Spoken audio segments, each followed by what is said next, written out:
오늘 이 새벽에 하나님께서 우리에게 주시는 하나님 말씀은 열왕기상 13장 1절에서 10절까지 말씀, 저와 여러분이 한 절씩 교독합니다. 보라, 그때 하나님의 사람이 여호와의 말씀으로 말미암아 유다에서부터 베델에 이르니 마침 여로보암이 제단 곁에 서서 분향하는지라.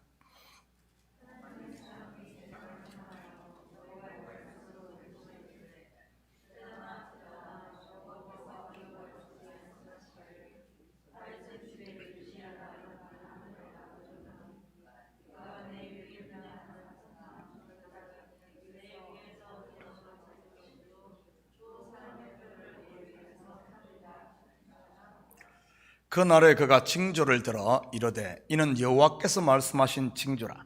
제단이 갈라지며 그 위에 있는 재가 쏟아지리라 하매,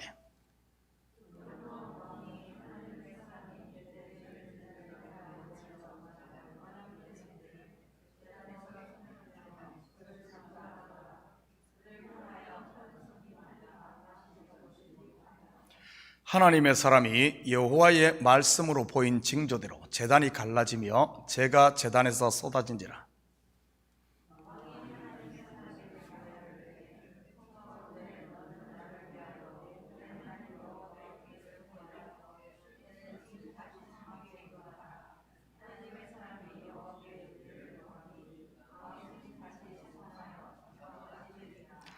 왕이 하나님의 사람에게 이르되, 나와 함께 집에 가서 쉬라. 내가 네게 예물을 주리라.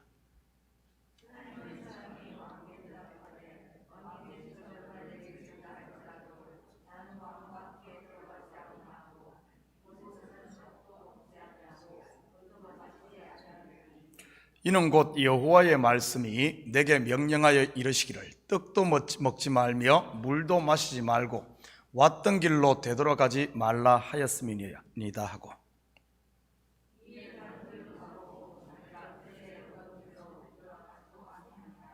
아멘. 좋은 아침입니다.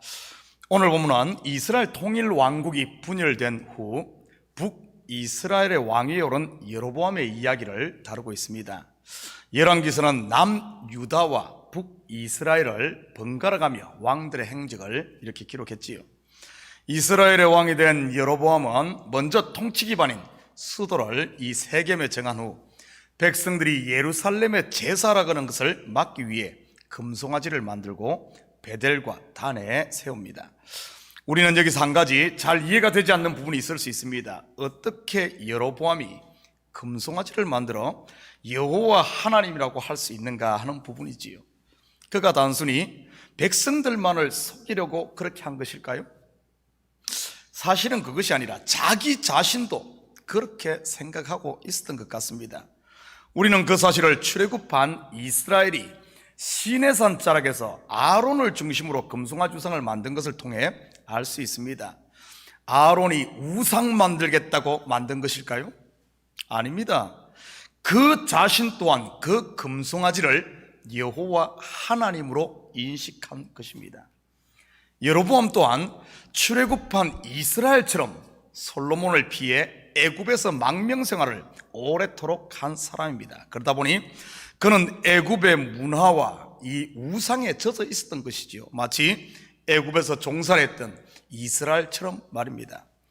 이것은 무엇을 말해줍니까? 우리의 신앙생활도 그런 환경 속에 살다 보면 나도 모르게 그렇게 될 수 있음을 보여주는 것입니다.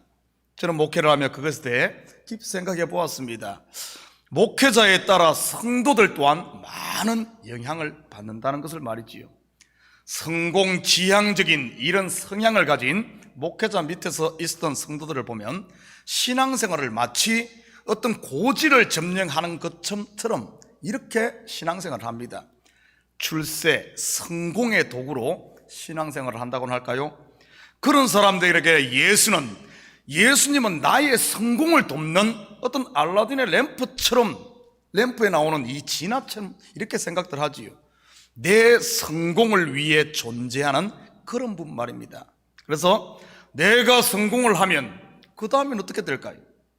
예수가 그들에게 더 이상 필요할까요? 우리 고사성어에 이 토사구팽이란 말이 있듯 헌신짝처럼 버려버리지요. 토사구팽 곧 사냥을 마치면 사냥개가 필요 없으니 그 사냥개를 잡아먹는다는 뜻 아닙니까? 왜냐하면 내가 성공하고 내 뜻을 이루고 나면 오히려 신앙 자체가, 예수 자체가 나에게 거추장스러운 것이 되고 마니까 그러죠. 그게 바로 여로보암이 만든 이런 금송아지 하나님인 것입니다. 어쩌면 우리 속에도, 우리 속 어딘가 한 구석에는 이 금송아지 하나님이 도사리고 있을 수도 있습니다. 내 욕심과 내 뜻과 내 기대를 충족시켜 주기를 바라는 이런 금송아지 우상 말이지요. 우리가 금송아지 우상 그러니까 어떻게 그럴 수 있나 하지만은 사실 우리의 신앙을 만약에 그러면 안 되지만은 형상으로 한번 만들어 보라고 한다면은 아마 이 시대 성도들 자기가 꿈꾸는 어떤 그런 그 당시 금송아지는 하나의 힘과 권력과 성공 그런 것을 상징하는 거 아닙니까? 그렇게 다 만들지 않겠어요? 아마 지금 우리에게도 하나님의 형상 그럴 수도 있습니다. 그래서 하나님의 형상을 하나님께서는 만들지 못하게 하신 것이지. 왜냐하면 하나님 형상을 만들어 전부 자기 욕망에 금송아지 만들기 때문에 그렇습니다. 우리 자신들도 내가 믿는 하나님이 바른 하나님인가 한번 우리 봐야 됩니다. 이게 일을 많이 하고 많이 이게 중요한 게 아닙니다. 바로 알아야 됩니다. 여로보암이 바로 금송아지를 만들면 육신의 생각, 곧 옛 자아로 돌아갔음을 이렇게 보여주는 겁니다. 이렇게 만든 금송아지 우상, 항상 보면은 성경에 보면은 가짜일수록 겉을 포장하는 법입니다. 그리고 이 두 곳에 이것을 이 금송아지를 두 곳에다 이렇게 세웁니다. 바로 우리가 잘 아는 베델과 단에 그렇게 세우지요. 그리고 이 두 곳의 제단을 예루살렘에 있는 제단보다도 더 크게 이렇게 만듭니다. 올바른 믿음은 끊임없이 자기를 부인해야 함을 잊지 마시기 바랍니다. 우리의 욕망을 키워주고 잘한다 하면 분명히 결국에는 금송아지 만드니까요. 오늘 본문은 베델에 있는 제단에서 장막절 절기를 지킬 때 일어난 사건입니다. 원래 유대의 장막절은 7월 15일부터 지키는데 북왕국 이스라엘은 한 달 뒤 8월 15일부터 지켰습니다. 여호와의 절기를 율법대로 지킨 것이 아니라 비슷하게 자기들 마음대로 변경을 했지요. 비슷한 게 이게 가장 무서운 겁니다. 사실 주로 이단들도 보면은 처음부터 다르지 않습니다. 아주 비슷하지요. 차라리 처음부터 다르면 괜찮습니다. 우리 신앙도 그렇습니다. 처음에는 하나님 하는 것 같지만은 결국에 보면은 그것이 자기로 만약에 그것이 귀결된다면 그게 바로 이단이란 것이죠. 우리가 신천지니 무슨 구원파니 이런 이단 이야기할 것이 아니라 내 속에 이단을 조심해야 됩니다. 내 속에. 그래서 그들은 성경만 믿는다고 말하지만 그럴싸하게 보이지요. 그러나 끝이 다른 겁니다. 끝이 하나님께로 향하는지 아니면은 결국에 자기에게로 향하는지 우리 살펴야 됩니다. 성경의 결론은 나는 없고 나를 위해 모든 것을 내어주신 어린 양 예수와 하나님께만 돌아갑니다. 그래서 요한계시록에 보십시오. 전부 나라는 것은 없습니다. 나라는 것은 전부 우리 나라는 것은 무리라는 표현으로 딱 하나로 무리로 소개됩니다. 그리고 모든 영광과 찬송이 전부 어린 양과 하나님께만 돌아가는, 창세기 1장의 시작도 하나님이요 끝도 하나님만 남는 겁니다. 우리는 그 하나님 안에 들어가는 것이지요. 하나님을 이용해서 나만 남는다면 그게 바로 이단이란 사실입니다. 그뿐 아니라 레위 지파 제사장이 아닌 일반 제사장을 산당 제사장으로 세우기까지 합니다. 그렇게 첫 단추부터 잘못 끼워진 북이스라엘을 하나님은 보고만 계셨을까요? 1절 같이 봅니다. 보라, 그때에 하나님의 사람이 여호와의 말씀으로 말미암아 유다에서부터 베델에 이르러 마침 여로보암이 제단 곁에 서서 분향하는지라. 이렇게 잘못 가고 있는 여로보암에게 하나님께서는 선지자를 보냅니다. 그는 유다에서 베델에 이르러 여로보암 왕을 찾아오지요. 그때 왕은 이 장막절 절기를 맞아 제단 곁에서 분향을 하고 있었습니다. 원래 율법에는 분향은 제사장만이 할 수 있는 겁니다. 그런데 지금 왕은 자기가 그냥 분향을 하고 있었지요. 우리는 남유다 16대 왕인 우시야도 레위 지파 제사장이 아니면서 분향을 하다가 결국에 문둥병이 들어 평생을 문둥병자로 지낸 사건을 우리는 성경에서 만나볼 수 있습니다. 이 유다에서 온 선지자는 이러한 금송아지 우상 제단 앞에서 제단 앞에 지금 분하고 있는 이 왕에게 여호와의 말씀으로 예언을 합니다. 다윗의 집에 요시야라는 왕이 이 제단 위에 거짓 선지자들을 불사르고 제단을 더럽힐 것을 말이지요. 이 예언은 북이스라엘이 아스루에 의해 BC 722년에 망한 후 남유다 요시야 왕이 실질적으로 종교개혁을 단행하며 이 단과 베델에 있는 이 제단을 헐고 거기에다 사람의 뼈를 태우면서 제단을 파괴하는 이 일이 성취됩니다. 그리고 유다에서 온 선지자는 그 일이 성취될 것에 대한 징조로 제단이 갈라지며 재가 쏟아질 것을 말하자 그 일이 지금 왕의 눈앞에서 일어납니다. 우리 생각에는 이런 표적을 보면 좀 죄를 뉘우치고 돌아올 만도 하지 않습니까? 그런데도 여로보암은 회개하기보다는 오히려 그 선지자를 잡으라고 소리를 지르지요. 그때 왕의 손이 말라 거두지를 못하지만 선지자가 여호와께 기도하자 이 말랐던 손이 또 치유되는 기적까지 봅니다. 왕은 그를 초청해서 음식을 대접하고 예물을 주고자 하지만 이 선지자는 거절하지요. 9절 계속해서 봅니다. 이는 곧 여호와의 말씀이 내게 명령하여 이르시기를 떡도 먹지 말며 물도 마시지 말고 왔던 길로 되돌아가지 말라 하여 사셨음이니이다 하고, 그렇다면 왜 하나님께서는 이 선지자에게 이런 명령을 내렸을까요? 먼저 떡도 먹지 말며 물도 마시지 말라는 말이 무슨 뜻일까요? 아니 이거 안 먹고 어떻게 삽니까? 떡을 먹고 물을 함께 마신다는 말은 식탁 교제를 의미합니다. 그런데 여기서는 단순히 그들과 함께 상종하고 이런 것을 넘어서 우상 숭배에 동참하지 말라는 이런 뜻이지요. 그래서 사도 바울은 성도가 우상의 제물과 그리스도의 떡에 함께 참여할 수 없다고 이렇게 말한 것 아닙니까? 선지자의 이러한 행동을 통해 여로보암이 얼마만큼 잘못됐는가 하는 것을 지금 시청각 교제로 이 선지자의 자기의 행동을 통해서도 또 보여주고 있습니다. 우리는 지금 살펴보았듯이 이 한 사건 속에 세 가지의 지금 표적을 보게 됩니다. 제단이 무너지고 갈라지고 본인의 손이 말랐다가 고침받고 그리고 선지자의 말과 행동을 통해서 증거를 합니다. 자, 이 정도 표적 보면은 돌아와야 하는 것 아닌가요? 그런데도 여로보암은 돌아오질 않습니다. 한마디로 그때뿐이지요. 막 기적 나고 이러니까 거기에 막 하는 것 같지만은 돌아오질 않습니다. 그리고 오늘 이 선지자 보고 하나님께서는 왔던 길로 되돌아가지 말라고 합니다. 그러면 이 말은 어떤 의미일까요? 그가 왔던 길이 어디입니까? 바로 유대로부터 왔지요. 그런데 지금 유다의 왕인 르호보암의 상태는 어떨까요?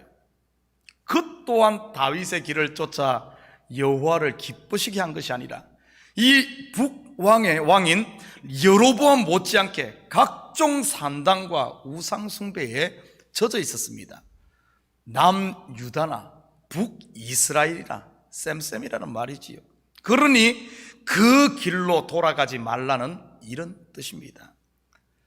우리말에 부자 3대가 못 간다는 말이 있듯이 이스라엘의 왕들이 그런 것 같습니다. 다윗의 그 아름다운 신앙이 3대를 못 가니 말이지. 바로 솔로몬 때에 벌써 타락의 길을 걷고 르호보암 때에는 여호와 보시기에 악을 행하고 있으니 말입니다. 하나님께서 이렇게 유다의 선지자를 보내 기회를 주었음에도 북왕국인 여로보암 왕은 끝까지 돌이키지 않고 자기의 길을 갑니다. 결국 그의 왕조 또한 3대가 못 가서 끝이 나지요. 왕조를 지키기 위해 지키겠다고 베델과 단에 지었던 금송아지 우상의 결과입니다. 여러분, 우리 신앙 바로 해야 됩니다. 결국엔 잘 살겠다고, 성공하겠다고, 뭔가 행복하게 살겠다고 신앙생활을 시작했는데 오히려 이 단추를 잘못 끼면, 바로 하나님을 믿지 못하면 오히려 그것이 무너짐만 더 심하게 되는 겁니다.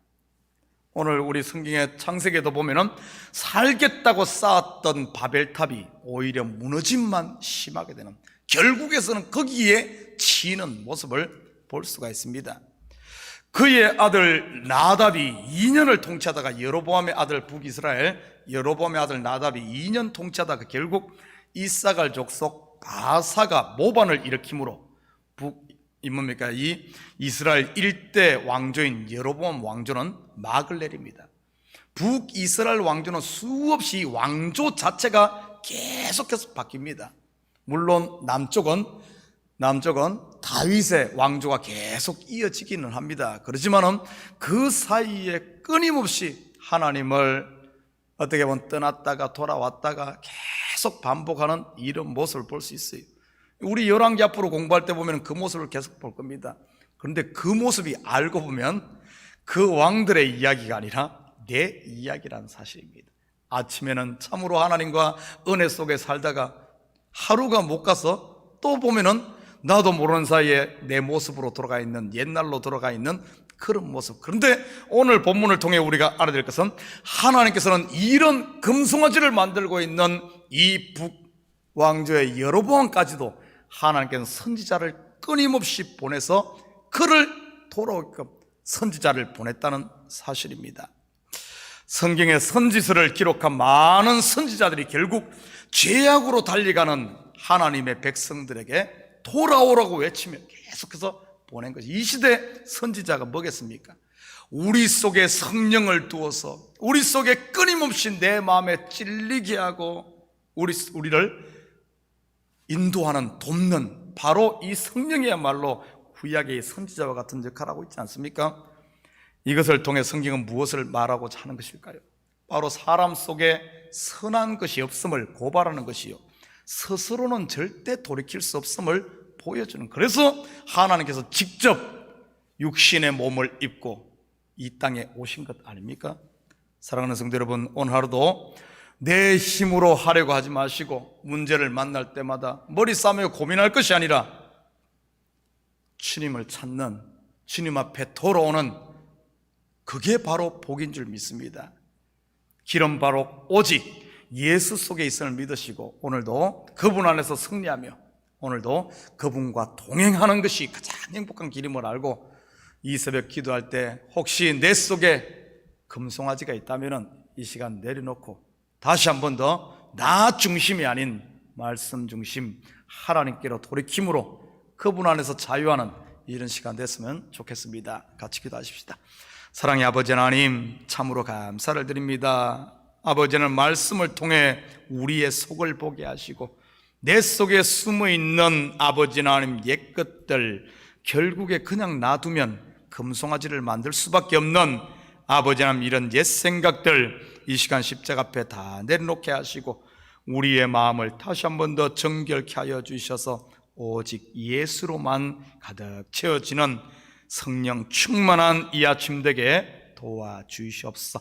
그래야 오늘 하루 발걸음도 미끄러지지 아니하고 아버지 하나님 곧바로 아버지 하나님 나라를 위해 하나님 나라를 살게 하시고 주님께로만 달려가는 우리 성도들 되게 도와주시옵소서. 감사드리며 예수님의 이름으로 기도드립니다. 아멘.